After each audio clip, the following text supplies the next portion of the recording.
Z rojaki Slovenci po vsem svetu.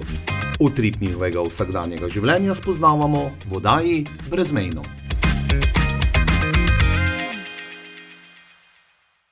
V oddaji Brezmejno pa to pot v Pariz.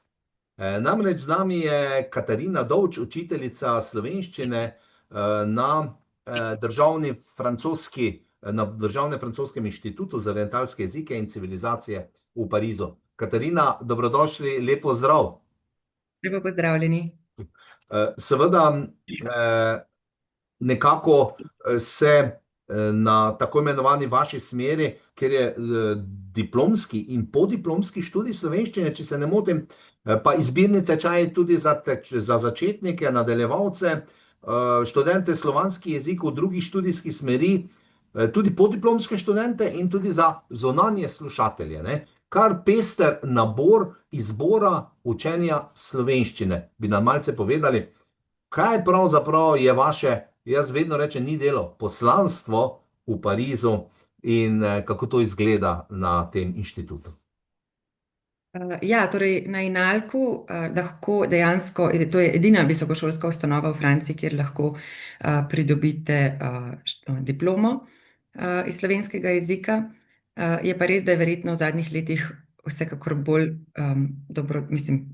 je dobrodošlo, da imamo tudi ta program za zunanje slušatelje, ker jih je vedno več.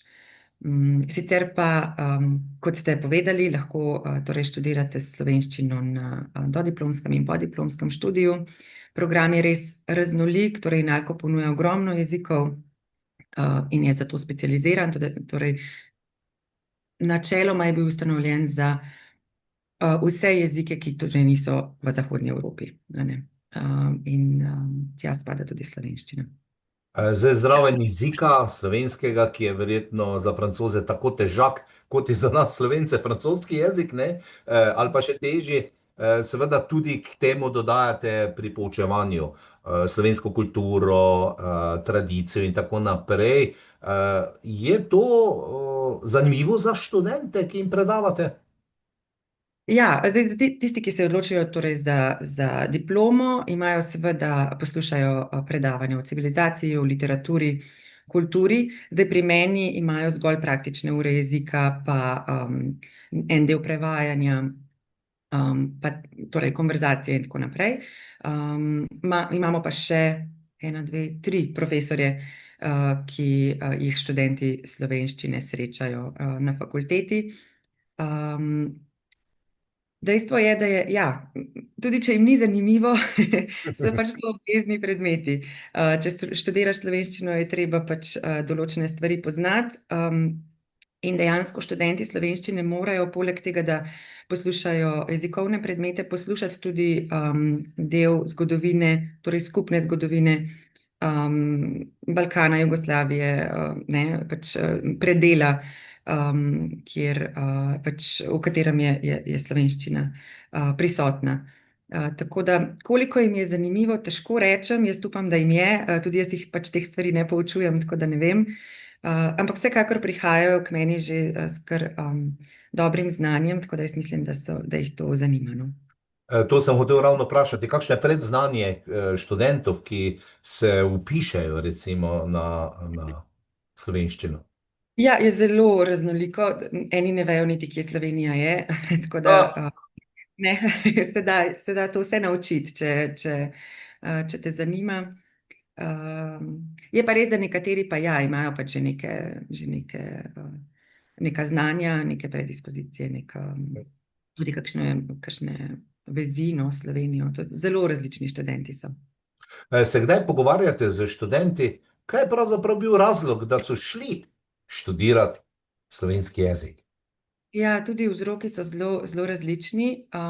Kar nekaj je takih, ki enostavno so želeli en jezik, pa so prišli na fakulteto, pa so rekli, okej, saj je slovenščina pa tudi zanimiva. Se mi zdi, da je v Franciji slovenščina nekaj eksotika, no. Tako da to je eden od takih razlogov. Zdaj, te, ki so pa torej zunanji slušatelji, so pa po večini nekako povezani s Slovenijo. Ali imajo kakšnega partnerja, ali imajo kakšne poslovne vezi. celo kakšne daljne družinske vezi. To so potem bolj taki, ja, osebni razlogi. Mhm. Katarina, kaj se vse organizira znotraj, seveda, predavanj, znotraj spoznavanja, verjetno tudi kakšne strokovne razprave, povabite koga morda celo iz domovine, da pride predstavi določene stvari, morda kakšne književnika, rekli ste, gre za prevajanje, tudi učijo se prevajanja, bržkone tu naši kulturniki so dobrodošli v Parizu. Ja, absolutno, ja. Za vsako leto se potrudimo, da pripeljemo, kot pravite, ali kakšnega kulturnika, torej pisatelja, pesnika, glasbenika, konec koncev, Mhm. um, da nas obišče. Dejstvo je, da je težko, če se zgolj teoretično učiš, a ne, je fino spoznavati tudi pobliže, pa da kdo pride, ki ni, se mi zdi, da tisti, ki imajo pri meni pratik, ne, torej praktični jezik, praktične ure jezika, poznajo zgolj mojo slovenščino, ne, tako da je fino, da slišijo še kakšno drugo. Kar se recimo po kakšnih 2, 3 semestrih izkaže kot težava, ne? Če ne poslušajo naprimer kakšnih podcastov naprimer, ali pa kakšnih takih stvari, ker dejansko razumejo mene, potem pa pridejo v stik s kakšnim drugim Slovencem, pa imajo eno tako blokado, Mhm. ki poslušajo res večinoma mene. Tako da je fino pripeljati ljudi, ki jim predstavljajo jezik tudi z neke druge plati. In vsako leto imamo kakšnega gosta. Zdaj jaz sem v Parizu drugo leto, ker sem prej poučevala 7 let v Bukarešti, tako da vam sploh ne znam povedati, kdo vse je bil že v Parizu. V mojem času smo imeli en koncert slovenske glasbe, tako da je 7 deklet prišlo iz Slovenije, ampak one so jim pele, niso se z njimi pogovarjale. Imeli smo, ja, pred mano, vem, da je bil Borisa Novak na zadnje, je gostoval. Letos nam pa ni uspelo, no, smo si želeli, pa smo imeli filmski večer, ampak nažalost Vida Hajnška, ki bi sicer moral priti, ga pač ja, nismo utegnili povabiti, no je bilo malo kratko časovno obdobje za organizacijo, tako da smo samo si pogledali njegov film in se potem o filmu pogovarjali z prevajalcem Samuelom Žuljenom, ki je pa tudi naš honorarni sodelavec, no in je on potem malce več povedal. Organiziramo pa vedno ogromno enih dogodkov, tudi prevajalske delavnice, naprimer Zdenko Štimac, pa kulinarično delavnico imamo vsako leto. Letos smo pekli štruklje, lansko leto potico. Zdaj, nova stvar, ki smo jo letos uvedli še z 2 lektoricama, eno iz Kölna in drugo iz Tübingena, smo se odločili, da jim ponudimo online konverzacije, ker smo ugotovili, ker imamo manjše skupine študentov, da je eno pristno konverzacijo zgolj med študenti, torej in ne z nami, malce težje organizirati.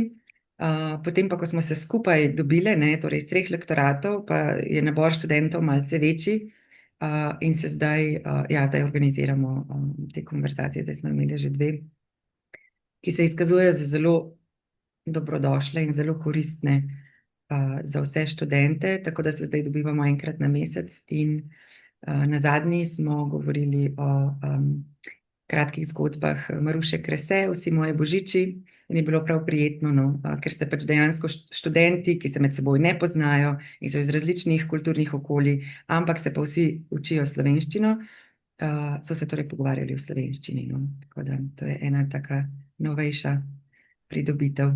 Zelo zanimivo, neka nova praksa, ne, ki bo verjetno se ujela v tem prostoru, ne, evropskem. Ne nazadnje slišim od vaših kolegic tudi, da vendarle zanimanje za učenje nekega tujega jezika v Evropi malce upada, bržkone za to kriva tudi umetna inteligenca, ki ti sedaj takole, ne, bova rekla, čez palec prevaja stvari in več nekega klasičnega učenja tujih jezikov, ne mislim tu samo na slovenščino, več ni, ne, in je takšna oblika, kot ste zdaj to omenili, to se mi zdi nekaj čudovitega, novega in spodbudnega. Ja, jaz mislim, glede teh oblik učenja in kako se bomo učili in zakaj se bomo učili, Jezik je vedno en tak izziv, bil in bo. Ne? Jaz mislim, da glede na to, kakšna inteligenca še pride. Seveda, ja, danes je absolutno lažje napisati eno, ne vem, um, elektronsko sporočilo, ne da bi jezik sploh znal, ne? Ampak v resnici pa ne veš, kaj si potem sporočil zares, če uporabiš zgolj kak chat GPT, a ne. Tako da jaz mislim, da absolutno bomo še vedno potrebovali, sploh za literaturo, ne, To pa ja. um, potrebovali prevajalce žive, ki bodo jezik sprejemali tudi v okolju, a ne. To se mi zdi zelo pomembno. Sej, mi imamo en ta začetni del, pač mi opravimo na fakulteti, a ne. Torej, da jih seznanimo z nekimi osnovami, da jim damo neko popotnico v jezik. Ampak dejstvo je, da ne glede na to, kje in na kakšen način se študent spopade z jezikom na začetku, je dejstvo, da pride do do neke visoke stopnje ravni znanja, torej recimo, ki je potrebna za prevajalce, za nekoga, ki resno dela z jezikom, pač tak človek mora iti v okolje, kjer se jezik govori, in se učiti konec koncev nekih, ne vem, frazemov, ne, ali pa nekega pogovornega jezika, konec koncev in tako naprej. No, tako da se mi zdi, da je tako, da smo zelo hitro smo zadovoljni s temi prevodi, in se strinjam, da za neko osnovo so verjetno dovolj, ampak ja, ne bomo mogli vsega opraviti z umetno inteligenco in potrebujemo pač ljudi, ki bodo želeli intenzivno in bolj poglobljeno študirati jezik. Katarina, ko ste omenili razne dogodke, organizacije v letih, ne, to je seveda kar precejšen zalogaj. Tukaj sodelujete, jaz verjamem, dobro z veleposlaništvom slovenskim v Parizu, ne nazadnje tudi z Uradom Vlade Republike Slovenije za Slovence v zamejstvu in po svetu. To sta dva pravzaprav krovni organizaciji. Tu ne naletite na gluha ušesa, bržkone kar pomagajo pri organizaciji takšnih stvari. Ja, absolutno. Izjemni so v bistvu oboji, ki ste jih omenili, pa še marsikdo drug. Ampak ja, kot pravite, to sta res dve krovni organizaciji, ki nam zelo pomagata pri tem, stojita ob strani, tako finančno, kot tudi predvsem veleposlaništvo v smislu neke organizacije. Sploh meni je bilo lansko leto, ko sem prišla na novo, torej v Pariz. Jaz delala sem že, a ne kot lektorica, kot sem rekla, 7 let prej, ampak dejstvo je, da ko prideš v novo okolje, pač je treba ljudi spoznati in se hitro obrniti, in pri tem je res veleposlaništvo bilo ena tak steber zame, ker so mi vse povedali, kar sem potrebovala, sem dobila od njih informacije. Tako da tudi letos so mi pomagali organizirati ta velik koncert slovenske glasbe in je bilo odlično. Oni so se potrudili za prostor, ker smo malo iskali, kje imamo lahko en tak malce večji prostor, ki vedno ponudijo rezidenco, kar je super, ampak je vseeno rezidenca relativno majhna. Tam si predstavljam, da bi bilo udobno, nas je nekih 50 recimo lahko, na koncertu nas je bilo pa čez 100, tako da je bilo treba najti en tak pravi prostor in so oni res pri tem zelo pomagali.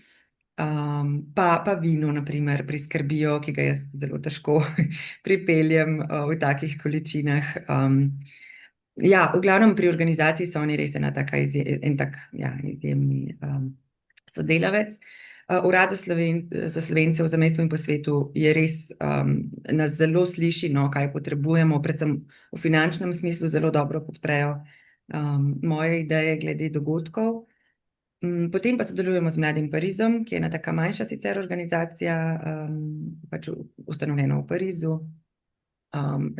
V bistvu ustanovili so študenti Slovenci, študenti v Parizu, zdaj pa so to že malce starejši ljudje, ki organizirajo vse možne delavnice, med drugim tudi za otroke, na primer, ta se meni zdi ena taka simpatična. Letos so, mislim, da so nekaj risali, ali eno igro so se šli, tako in tako likovno. Tako da je zelo zanimivo, no, se veliko stvari dogaja in dostikrat recimo moji študenti lahko pridejo tudi na kakšno tako stvar, ki ni nujno organizirana z moje strani, pa direktno za njih, ampak ne, jo organizira nekdo za Slovence in je potem zelo verjetno nekaj slovenskega, ne, torej ali je en Slovenec, ki pride, ali beremo v slovenščini. Recimo, zdaj sem pozabila sem ja na slovensko hišo, da nam zdaj narobe povedala literature. Ne, poezije, z Matejo Bizjak Peti na čelu. Ona recimo tudi organizira kakšne pesniške večere, kar je odlično, naprimer, za moje študente, ne. Tako da, ja, zelo, zelo dobro sodelujemo. Veliko nas je, ki smo, kaj ne rečem, entuziasti, ne, in organiziramo stvari zato, da bi čim več slovenskega, da rečem, pripeljali v Pariz. Zdaj, rekli ste, pripeljali v Pariz, verjetno zaradi logistike, ampak morda se bo kdaj ali pa prakticirate tudi morda kakšne študente, se povabi v Slovenijo, v našo domovino, pripeljete morda, ali so to zgolj individualni obiski, zaradi tega, ker ima pač nekdo večji interes spoznati ne samo slovenski jezik, ampak tudi Slovenijo kot deželo. Ja, mislim, vsako leto definitivno vsaj 2 študenta prideta v Slovenijo na seminar slovenskega jezika, literature in kulture, to je že neka stalna praksa. To je organizirano zdaj v začetku julija, 2 tedna, tako da to gotovo pridejo in vedno pridejo, tudi štipendiramo jih do določene mere. Zdaj, jaz v Bukarešti sem organizirala vsako leto ekskurzijo v Slovenijo, ki pa je zdaj lansko in tudi letošnje leto še nisem, iz Francije, ampak bolj zato, ker mogoče tam sem videla eno potrebo, ker so bili Romuni manj mobilni, no, niso preveč hodili, pa se mi je zdelo, da ko sem enkrat omenila, če bi mogoče šli na začetku, ne, v Slovenijo, je bil res odziv velik. Tukaj v Franciji so pa dejansko trenutno vsi, jaz ne vem, če je kakšen moj študent, ki še ni bil, mogoče je eden, no, ki še ni bil v Sloveniji. Tako da nisem še videla te potrebe, no, da bi ekskurzijo organizirala, pa ne izključujem, no, je to ena taka zelo dobra stvar. Se mi zdi, da vedno, če naredimo en tak dogodek ali pa eno tako ekskurzijo, ki je bolj družabne narave, da se več naučijo. Ne, tako da, ja, ne izključujem tudi ekskurzije. Je pa res, da vsi ti študenti, ki so pa že bili v Sloveniji, so bili pa iz različnih razlogov, ja. Ena, na primer, zelo rada pride v naše gore, potem imamo trenutno eno tako veliko fenico skupine Joker Out, ki je prišla zdaj že, mislim, da na 3 njihove koncerte v Slovenijo. No, pa zdaj so jo obiskali tudi v Parizu, smo vsi šli skupaj na koncert v Parizu. Pa koga še imamo? Ja, pa imamo enega študenta, ki je bil že pred leti v Sloveniji, no, pa je zdaj videl, da lahko študira, pa se je odločil za študij. Tako, zelo različne profile in mislim, da smo vsi že nekako bili v stiku, ja, s Slovenijo.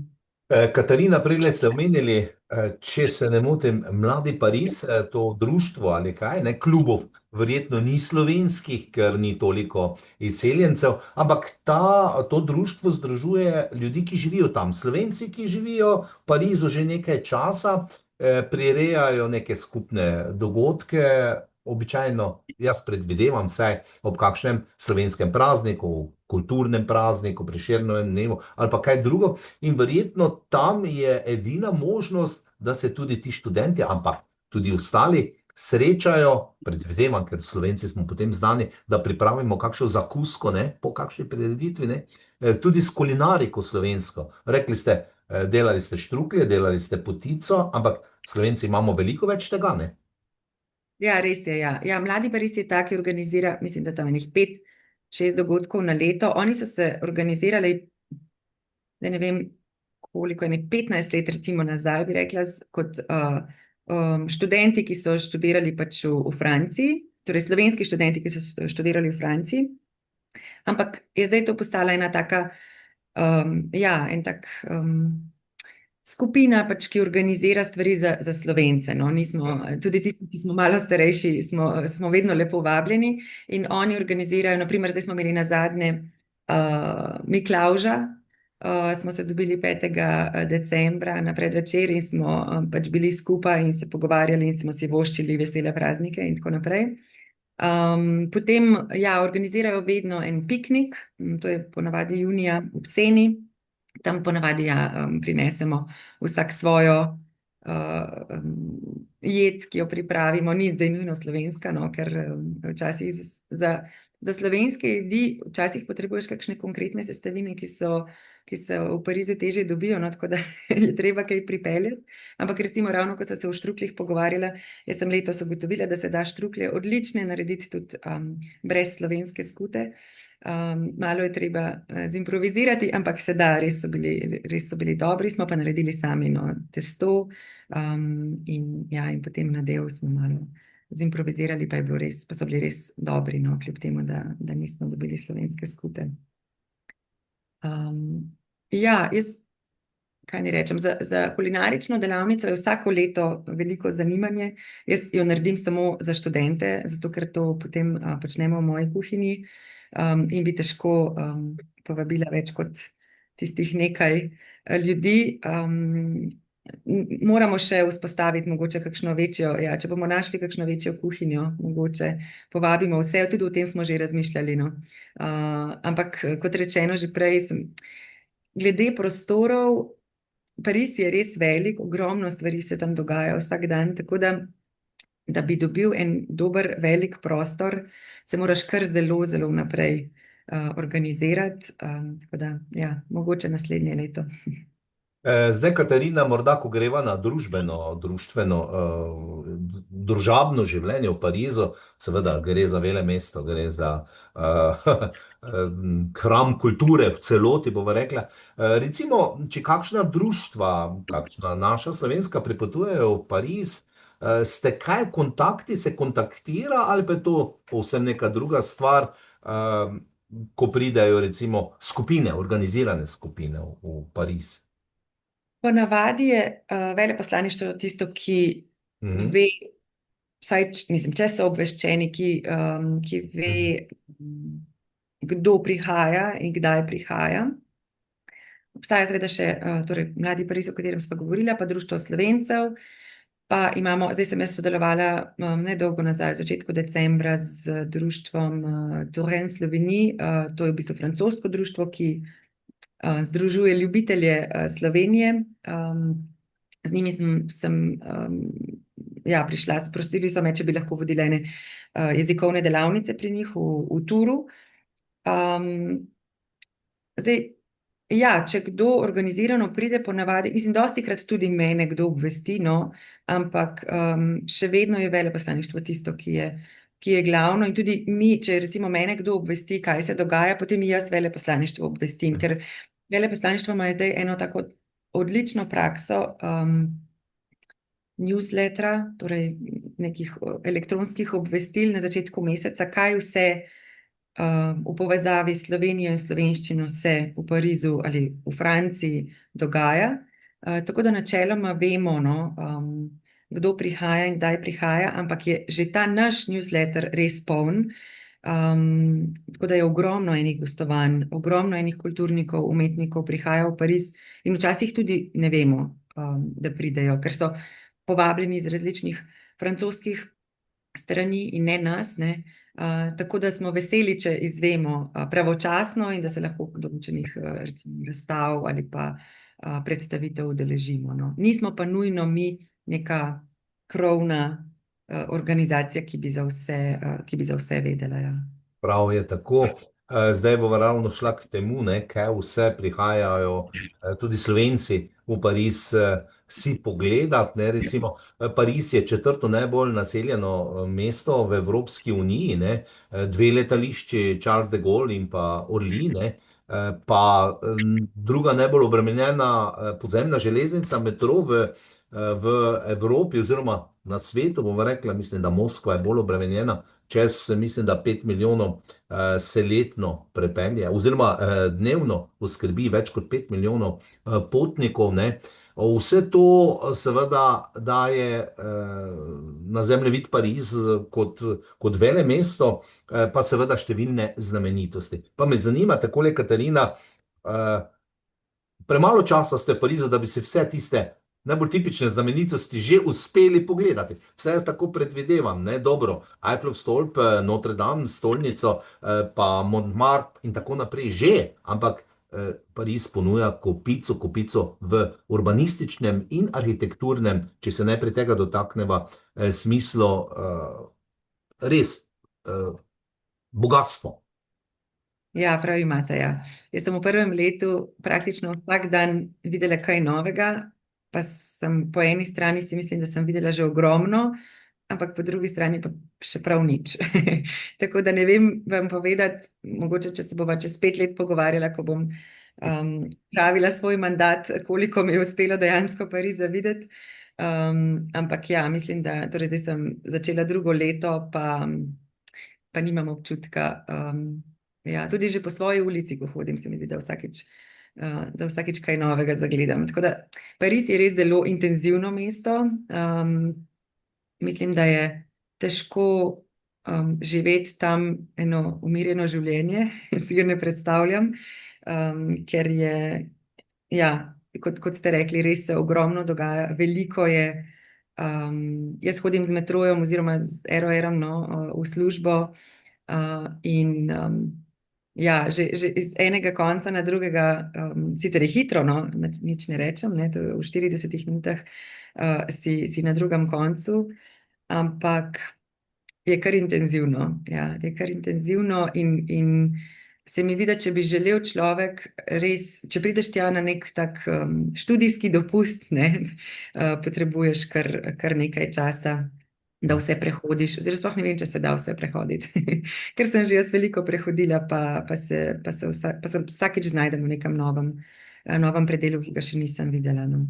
Katarina, kako zapolnjujete svoj prosti čas, če ga sploh imate, ne, z kulturnimi dogodki? Vemo, Pariz, gledališča, muzeji, ne bom rekel, ne, kipi, slike v najrazličnejših galerijah, ki jih ponuja Pariz, opera, gledališče. Tudi to je težko nekako, če nimaš dovolj prostega časa, nekako potem spremljati vse, kar človeka danes zanima, ne? Ker ponudba je pa... Ja, res je. Ja, je treba kar malo dozirati, ja.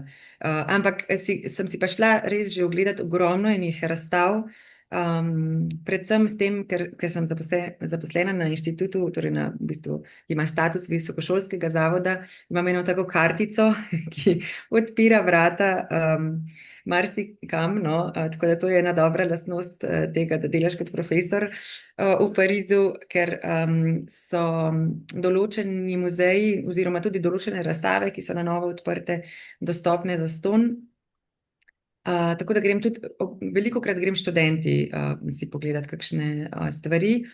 Ravno lansko leto smo na koncu organizirali en ogled Louvra, pa so me oni popeljali in so morali v slovenščini odvoditi pač en tak ogled, tako da to je tudi ena taka zanimiva praksa, ki jo ja, zelo rada, se mi zdi, da je njim koristno in tudi všeč, meni pa je tudi dobro slišati kaj z njihove strani, ker malo precej bolje poznajo francosko kulturo.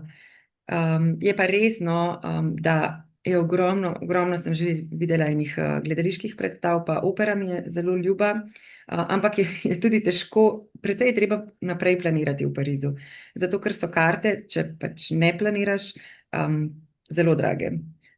Govorim tako o, ne vem, 250 evrih, na primer, na opero. A ne.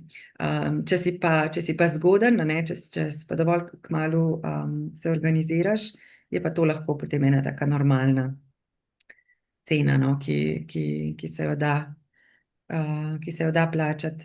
Je pa res, da mene bolj kot Ja, zdaj se mi zdi, da mogoče v prvem letu sem res hodila predvsem na razstave. No. Posamezne razstave, zdaj na zadnje sem videla v Branljivu Amazonijo, ki je bila odlična. Se mislim, da je še vedno na voljo. Potem pa izveš seveda, kako pride, ne vem, kako bojo odprli kakšno novo fotografsko razstavo, pa je tudi to treba videti, pogledati. Tako da, ja, včasih je težko, no, in ogromno stvari tudi zamudim, ravno zaradi tega, ker pač nimam vsega časa na tem planetu, da bi videla vse. Ja. Kot Slovenka, kot seveda, ko pridete tudi v domovino, mi imamo naravo na dosegu roke, ne. Samo malo, ven iz Ljubljane, recimo metropole, ne, v Parizu je pa vendarle veliko parkov in vrtov, se tudi kdaj zatečete tja, da napolnite baterije, Katarina? Ja, gotovo, ja, ampak to je ena taka moja, ne vem, že prej v Bukarešti je bilo podobno, ker oni imajo tudi ogromno parkov, pa je bila tako ena taka kot tolažilna nagrada, ampak pač ni zares, ni zares dovolj. No. In v Parizu sicer imajo večje parke, pa več njih, pa dejansko živim zelo blizu Bolonskega gozda. Mhm. Um, Ja, to se pač ne primerja z ničimer, kar imamo v Sloveniji. Jaz sem doma iz Ljubljane in imam Golovec pred Pragom, tukaj pa vseeno moram, ja, vsaj na eno linijo metroja, da pridem nekam malo bliže mi naravi. Je pa res, da no, čez vikende včasih mi uspe pobegniti ven iz Pariza. Tako da absolutno vse je narava relativno blizu, no, ampak ni pa to tono. Dejstvo je, da Slovenci se včasih, po mojem, niti ne zavedamo, kako nam je lepo in kako blizu imamo vse. Ja. V 15 minutah sem jaz na Krimu, ki od mene zahteva vsaj, ne vem, 2 uri hoje, naprimer. Tam pa za 2 uri, ja, ne vem, prehodim verjetno že dvakrat park. Pa poravnem. Pravijo, Katarina, da treba nekam stran, da vidiš bližje tisto bogatstvo, ki ga imamo. Gotovo to imamo. Katarina Dovč, učiteljica slovenščine v Parizu, lepa hvala za današnji pogovor. Seveda, bližajo se prazniki, vse dobro. Naj se vam izpolnijo vse skrite želje, če jih imate. In seveda vračate se, tako kot številne lektorice in učiteljice slovenščine, v domovino na skupni zmenek, na izmenjavo izkušenj, kakorkoli že, lepo zdrav, kako se reče, Pari. Hvala za lepe želje, tudi jaz vam želim vse dobro v novem letu, pa upam, da še na kakšno takole oddajo naletimo. Pa na skorajšnje snidenje bova rekla tako optimistično, kaj ne. Katarina, lepa hvala, lepo zdrav Pariz.